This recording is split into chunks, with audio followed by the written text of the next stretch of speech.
Welcome sa Dries TV. Kung interesado ka sa ganitong news, huwag kalimutang isubscribe ang ating YouTube channel. Maraming salamat! Welcome po ulit sa ating panibagong update tungkol kina Kim and Paolo Abilino. Sa bawat update natin, tatalakayin natin ang mga pinag-uusapan sa mundo ng social media tungkol kina Kim and Paolo Abilino. Kaya naman kung hindi pa po kayo nakasubscribe dito sa ating channel nako, i-click nyo na po yan and isama nyo na din ang bell button.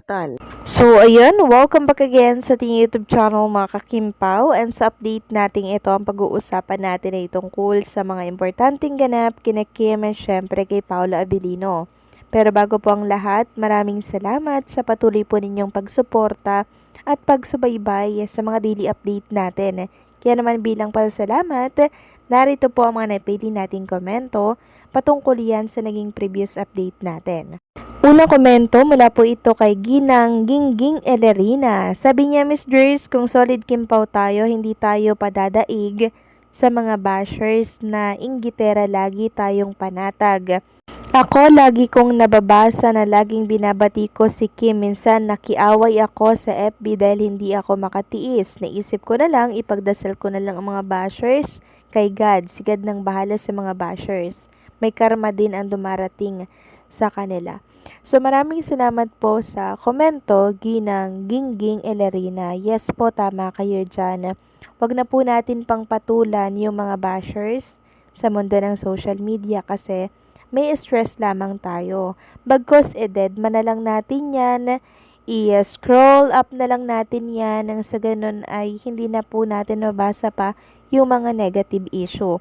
Ipagpasa Diyos na lamang natin yung mga nababasa natin na yan kasi sigad na po ang kikilos para kay Kim and Paolo Abilino.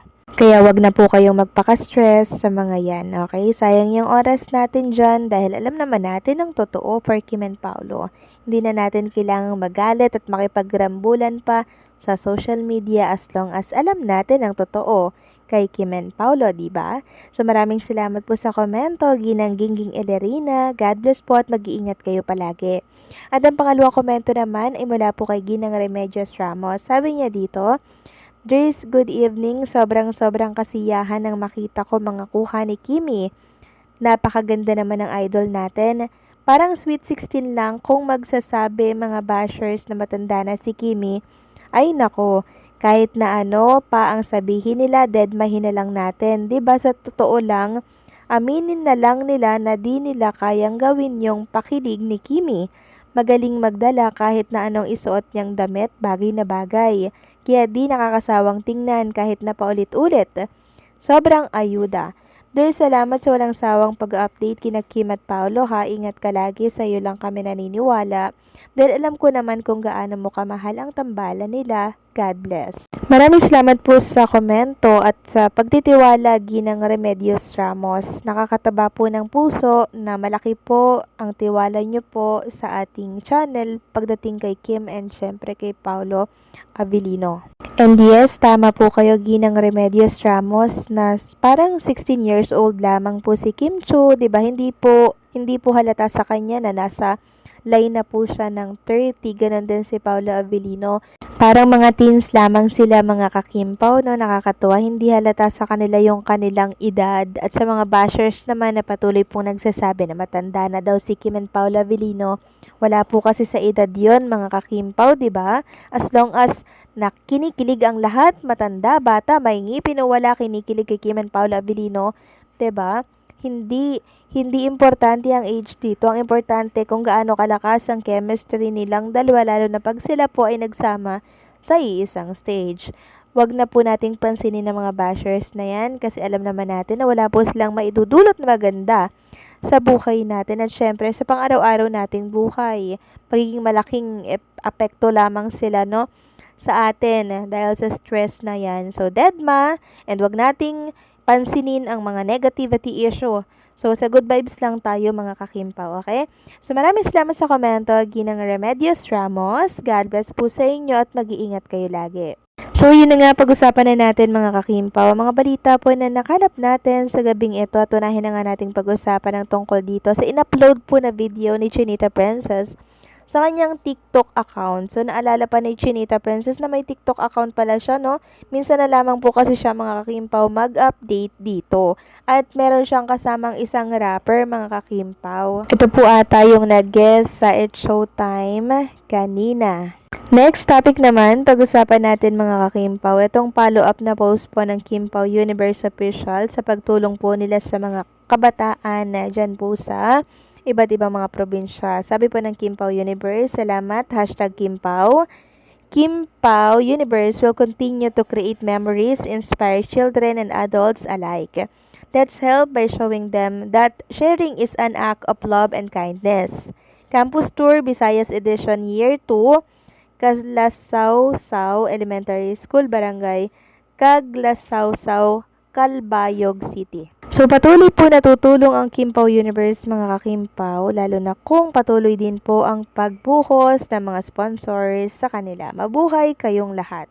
Samantalang next topic naman tayo, pag-usapan natin, mga kakimpaw, ito naging Instagram story ni Chinita Princess na kung saan makikita nga dito na may ka-dinner po siya.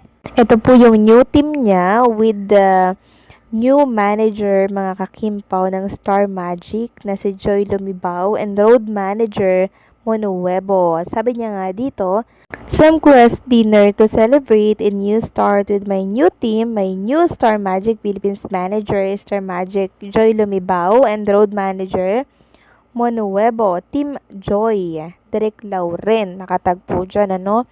And ang dami nilang po dito, mga kakimpaw. Meron mga nagtatanong kung andito daw ba si Paulo Abilino. Kasi sino daw po yung nagpicture kay Chinita Princess. Yan po yung ilan sa mga katanungan po ng ilang mga Kimpaw Nation. So ito lang yung masasabi ko sa inyo, mga kakimpaw. Kung nasaan po si Kim, andun lang din po si Paulo Abilino. Kasi normal lang naman po yun, diba? Kasi may relasyon naman silang dalawa.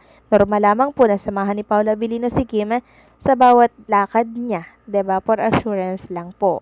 Next topic naman, mga kakimpaw, ipeplex ko naman sa inyo itong in-upload po ng mga picture ni Pitik Nipet sa mundo ng social media. Credit po sa Pitik Nipet, mga kakimpaw. So ito po yung picture ni Chinita Princess and Paulo Abilino na magkasama, parang sa London ata to, mga kakimpaw, no? Meron mga nagsasabi na edited daw po yung picture, may nagsasabi naman na hindi daw edited yung picture. So, saan ba ako maniniwala, no? So, ito po yung mula sa Pitik Nipet na Facebook account, yung lagi po nag-upload ng mga picture ni Kim and Paolo Avellino. Every time na magjo-jogging po ito, every Sunday. So, yan po yung magaling din na photographer at napaganda po ng mga kuha niya, ano?